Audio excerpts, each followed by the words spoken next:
Hi friends, welcome back to my channel. ಬನ್ನಿ ಇವತ್ತು egg fried rice ರೆಸಿಪಿನ ಹೇಗೆ ಮಾಡೋದು ಅಂತ ನೋಡೋಣ. ನೀವು ಸ್ಟ್ರೀಟ್ ಸೈಡಲ್ಲೆಲ್ಲ ತಿಂದಿರ್ತೀವಲ್ಲ, ಅದೇ ರೀತಿ ಇರುತ್ತೆ. ತುಂಬಾ ಚೆನ್ನಾಗಿ ಬೇಗ ಮಾಡೋವಂತಹ ರೆಸಿಪಿ. ನಿಮಗೆ ಸಂಡೇ ಹೊತ್ತು ತುಂಬಾ ಸುಲಭವಾಗಿ ಎಷ್ಟೇ ಲೇಟಾಗಿ ಎದ್ದರೂ ಕೂಡ ಈ ರೆಸಿಪಿನ ಬೇಗ ಮಾಡ್ಕೋಬೋದು. ಹಾಗೆ ಇನ್ ಕೇಸ್ ನಿಮ್ಮನೇಲಿ ರಾತ್ರಿ ಅನ್ನ ಏನಾದರೂ ಉಳಿದಿದ್ರೂ ಕೂಡ ಬೆಳಗ್ಗೆ ಫ್ರೆಶ್ ಆಗಿ ಮೊಟ್ಟೆನ ಹೊಡ್ಕೊಂಡು ಹೀಗೆ ನೀವು ಎಗ್ ಫ್ರೈಡ್ ರೈಸ್ನ ಮಾಡ್ಕೋಬೋದು. ಬನ್ನಿ ಹೇಗೆ ಮಾಡೋದು ಅಂತ ಹೇಳ್ತೀನಿ. ಅದಕ್ಕೆ ಬೇಕಾಗಿರುವಂಥ ಇಂಗ್ರೀಡಿಯೆಂಟ್ಸ್ನ ಇಟ್ಕೊಂಡಿದ್ದೆ ನೋಡಿ. ನಾನಲ್ಲಿ 4 ಮೊಟ್ಟೆ ತೊಗೊಂಡಿದ್ದೀನಿ.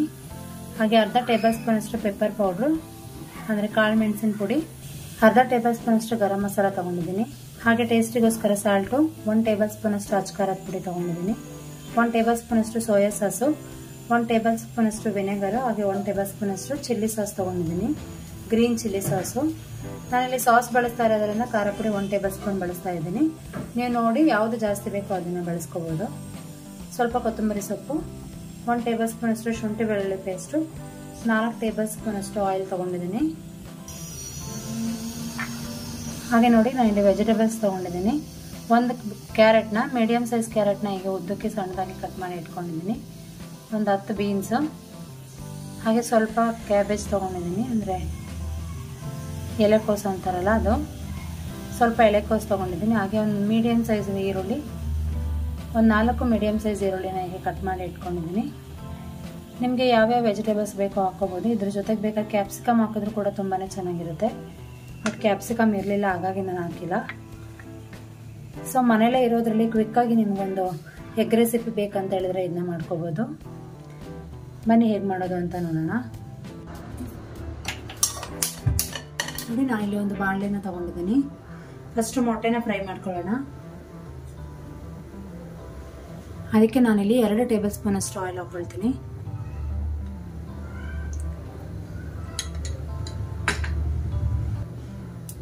ಹಾಗೆ ನೋಡಿ, ನಾನಿಲ್ಲಿ 4 ಮೊಟ್ಟೆ ತಗೊಂಡಿದ್ನಲ್ಲ, ಅದನ್ನ ಬೀಟ್ ಮಾಡ್ಕೊಳ್ತೀನಿ.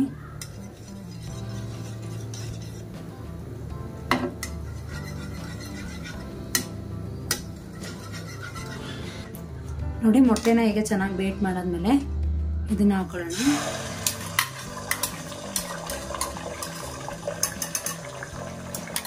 ನೀವು ಹೀಗೆ ಮಾಡ್ಕೊಂಡ್ರೆ ನಿಮಗೆ ಮೊಟ್ಟೆ ಬಾಯಿಗೆ ಸಿಗುತ್ತೆ. ಇಲ್ಲ ಅಂತ ಹೇಳಿದ್ರೆ ಎಗ್ ಫ್ರೈಡ್ ರೈಸಲ್ಲಿ ಪೂರ್ತಿ ಕಲಿಸ್ಕೊಂಡಂಗೆ ಆಗ್ಬಿಡುತ್ತೆ. ಈಗ ಇದ್ರ ಮೇಲೆ ಸ್ವಲ್ಪ ಕಾಳು ಮೆಣಸು ಹಾಕ್ತೀನಿ, ಪೆಪ್ಪರ್ ಪೌಡ್ರು, ಹಾಗೆ ಸ್ವಲ್ಪ ಉಪ್ಪನ್ನು ಹಾಕೊಳ್ತೀನಿ.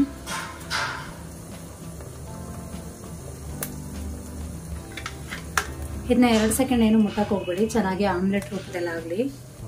ಆಮೇಲೆ ಇದನ್ನು ನಾವು ಬಿಡಿಸ್ಕೋಬೋದು.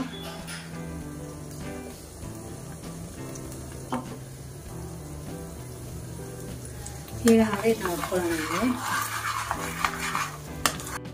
ನಾನಿಲ್ಲಿ ಉಪ್ಪು ಮತ್ತು ಕಾಳು ಮೆಣಸಿನ ಪುಡಿ ಬಳಸಿದ್ದೀನಲ್ಲ, ನೀವು ಬೇಕಾದರೆ ಉಪ್ಪು ಮತ್ತು ಖಾರ ಪುಡಿ ಕೂಡ ಬಳಸ್ಕೋಬೋದು. ಇಲ್ಲ ಅಂದರೆ ಕಾಳು ಮೆಣಸು ಉಪ್ಪು ಜೊತೆಗೆ ನೀವು ಖಾರ ಪುಡಿ ಕೂಡ ಆ್ಯಡ್ ಮಾಡ್ಕೋಬೋದು.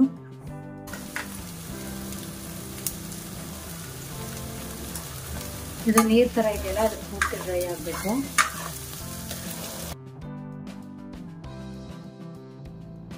ಈ ಪೂರ್ತಿ ಆಮ್ಲೆಟ್ ಥರ ಇದೆಯಲ್ಲ, ಇದೆಲ್ಲ ನೀಟಾಗಿ ಕುಕ್ ಆಗಲಿ, ಅಲ್ಲಿವರೆಗೂ ಚೆನ್ನಾಗಿ ಹೀಗೆ ಬಾಡಿಸ್ಕೊಳ್ತಾ ಇರಿ. ಬಟ್ ತುಂಬ ಸ್ಮ್ಯಾಶ್ ಮಾಡೋಕ್ಕೆ ಹೋಗ್ಬಿಡಿ. ಸ್ವಲ್ಪ ಪೀಸ್ ಥರನೇ ಹಾಗೆ ಸಿಗಲಿ. ಆಗ ನಿಮಗೆ ಎಗ್ ಫ್ರೈಡ್ ರೈಸಲ್ಲಿ ಹಾಕಿದಾಗ ಬಾಯಿಗೆ ಚೆನ್ನಾಗಿ ಸಿಗುತ್ತೆ. ಇಲ್ಲ ಅಂತ ಹೇಳಿದ್ರೆ ಅನ್ನದೊಳಗೆ ಪೂರ್ತಿ ಕಲಿಸ್ಕೊಂಡು ಹೋದಂಗೆ ಆಗುತ್ತೆ. ಹಾಗೆ ಸ್ವಲ್ಪ ಹಸಿ ವಾಸನೆ ಎದ್ದು ಬಿಡುತ್ತೆ. ಹಾಗಾಗಿ ನೀವು ಸಪ್ರೇಟ್ ಹೀಗೆ ಮೊಟ್ಟೆ ಪಲ್ಯ ಥರ ಮೊಟ್ಟೆನ ಹುರ್ಕೊಂಡು ಆಮೇಲೆ ನೀವು ಅನ್ನದೊಳಗೆ ಮಿಕ್ಸ್ ಮಾಡಿದ್ರೆ ತುಂಬಾ ಚೆನ್ನಾಗಿರುತ್ತೆ. ನೋಡಿ, ಈಗ ಆಗಿದೆ ಅಲ್ವಾ. ಇದನ್ನೆಲ್ಲ ನಾನೀಗ ಒಂದು ಬೌಲ್ಗೆ ಟ್ರಾನ್ಸ್ಫರ್ ಮಾಡ್ಕೊಳ್ತೀನಿ. ಹಾಗೆ ನೀಟಾಗಿ ಬಾಣಲೆನ ವಾಶ್ ಮಾಡಿ ಮತ್ತು ಇದೇ ಬಾಣಲೆನ ನಾನು ಎಗ್ ಫ್ರೈಡ್ ರೈಸ್ ಮಾಡೋಕ್ಕೆ ಬಳಸ್ತೀನಿ. ನೋಡಿ, ಫಸ್ಟ್ ಮೊಟ್ಟೆನ ಹೀಗೆ ಬೇರೆ ಬೌಲ್ಗೆ ತೆಗೆದಿಡ್ಕೋಬೇಕು. ಈಗ ನೋಡಿ, ಸೇಮ್ ಬಾಣಲೆ ತೊಗೊಂಡಿದ್ದೀನಿ. ಇಲ್ಲಿ 2 ಟೇಬಲ್ ಸ್ಪೂನ್ ಅಷ್ಟು ಎಣ್ಣೆನ ಹಾಕ್ಕೊಳ್ತಾ ಇದ್ದೀನಿ. ಎಣ್ಣೆ ಸ್ವಲ್ಪ ಚೆನ್ನಾಗಿ ಬಿಸಿ ಆಗಲಿ. ನೋಡಿ, ಎಣ್ಣೆ ಬಿಸಿಯಾಗಿದ್ದ ಕೂಡಲೇ ನಾನು ಇಲ್ಲಿ ಈರುಳ್ಳಿನ ಹಾಕೊಳ್ತೀನಿ. ಫಸ್ಟಿಗೆ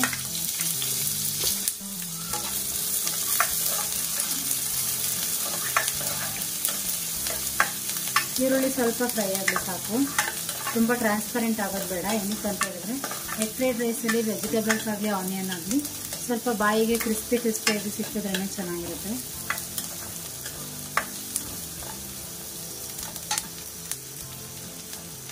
ಹಾಗೆ ನೋಡಿ, ನಾನಿಲ್ಲಿ ಎಲೆಕೋಸು ತಗೊಂಡಿದ್ದು ನಾನು ಅದನ್ನು ಹಾಕೊಳ್ಳೋಣ.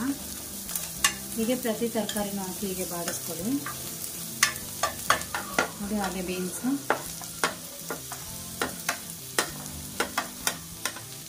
ಹಾಗೆ ಕ್ಯಾರೆಟ್ ಇಷ್ಟನ್ನು ಹಾಕಿ ಚೆನ್ನಾಗಿ ಫ್ರೈ ಮಾಡ್ಕೋಬೇಕು.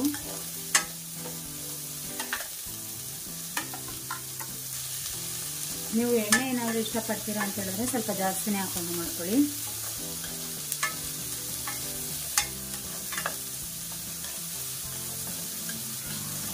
ತರಕಾರಿ ಎಲ್ಲ ಒಂದು 2 ನಿಮಿಷ ಚೆನ್ನಾಗಿ ಕುಕ್ ಆಗಲಿ. ಅದಕ್ಕೆ ಈಗ ನಾನು ಸ್ವಲ್ಪ ಉಪ್ಪು ಹಾಕೊಳ್ತೀನಿ.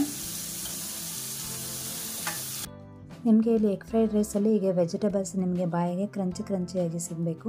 ಜಾಸ್ತಿ ಕುಕ್ ಆದರೂ ಕೂಡ ಚೆನ್ನಾಗಾಗೋದಿಲ್ಲ. ಹಾಗಾಗಿ ಲೈಟಾಗಿ ಅಂದರೆ ಒಂದು 2 ನಿಮಿಷ ಕುಕ್ ಮಾಡ್ಕೊಳ್ಳಿ, ಸಾಕಾಗುತ್ತೆ.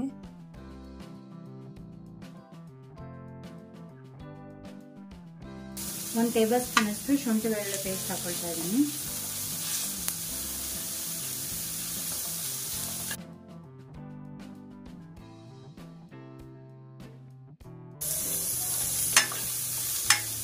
ಈಗ ನೋಡಿ, ಈ ಟೈಮಲ್ಲಿ ನಾನು ಮೊಟ್ಟೆನ ಮಾಡಿ ಇಟ್ಕೊಂಡಿದ್ನಲ್ಲ ಅದನ್ನು ಹಾಕೊಳ್ಳೋಣ. ಮಸಾಲೆ ಎಲ್ಲ ಅದಕ್ಕೂ ಹಿಡಿಬೇಕಲ್ಲ, ಹಾಗಾಗಿ ಈ ಮೊಟ್ಟೆ ಹುಡಿನೂ ಅಷ್ಟೇ ಚೆನ್ನಾಗಿ ತರಕಾರಿ ಜೊತೆ ಮಿಕ್ಸ್ ಮಾಡ್ಕೊಳ್ಳಿ ನೋಡಿ. ಈಗ ಇದಕ್ಕೆ ನಾನು ಸಾಸ್ಗಳನ್ನ ಹಾಕೊಳ್ತೀನಿ. ಇದು 1 ಟೇಬಲ್ ಸ್ಪೂನ್ ಅಷ್ಟು ಸೋಯಾ ಸಾಸ್ ಹಾಕೊಳ್ತೀನಿ. ಹಾಗೆ 1 ಟೇಬಲ್ ಸ್ಪೂನ್ ಅಷ್ಟು ವಿನೆಗರು, ಹಾಗೆ 1 ಟೇಬಲ್ ಸ್ಪೂನ್ ಅಷ್ಟು ಗ್ರೀನ್ ಚಿಲ್ಲಿ ಸಾಸ್ ಹಾಕೊಳ್ತಾ ಇದ್ದೀನಿ. ಎಲ್ಲ ಹಾಕಿ ಚೆನ್ನಾಗಿ ಮಿಕ್ಸ್ ಮಾಡ್ಕೊಳ್ಳಿ.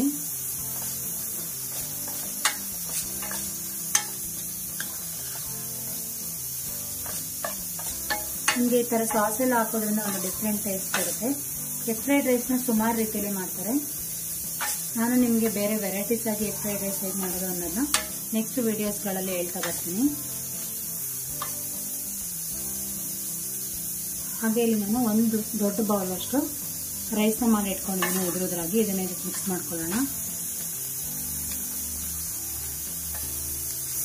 ಈಗ ನೋಡಿ ರೈಸ್ ಹಾಕೊಂಡಲ್ಲ, ಈಗ ಇದಕ್ಕೆ ನಾನು ಸ್ಪೈಸಸ್ನ ಹಾಕೊಳ್ತೀನಿ. ಕಾಳು ಮೆಣಸು, ಹಾಗೆ ಗರಂ ಮಸಾಲ, ಹಾಗೆ ರುಚಿಗೆ ಬೇಕಾದಷ್ಟು ಉಪ್ಪು ಮತ್ತು ಖಾರ ಪುಡಿನ ಇವಾಗಲೇ ಹಾಕೊಳ್ಳೋಣ. ಈಗ ಚೆನ್ನಾಗಿ ಮಿಕ್ಸ್ ಮಾಡ್ಕೊಳ್ಳಿ. ಹೈ ಫ್ಲೇಮಲ್ಲಿ ಇಟ್ಕೊಂಡು ಚೆನ್ನಾಗಿ ಮಿಕ್ಸ್ ಮಾಡ್ಕೋಬೇಕು.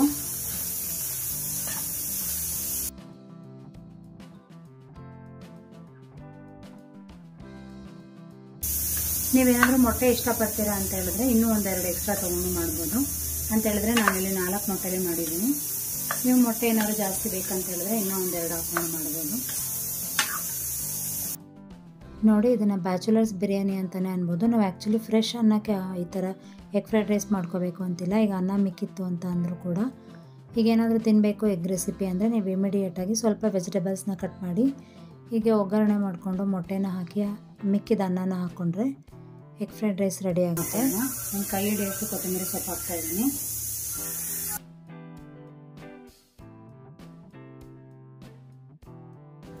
ನೋಡಿ, ಎಗ್ ಫ್ರೈಡ್ ರೈಸ್ ರೆಸಿಪಿ ಎಷ್ಟು ಚೆನ್ನಾಗಾಗಿದೆ ಅಂತೇಳಿ.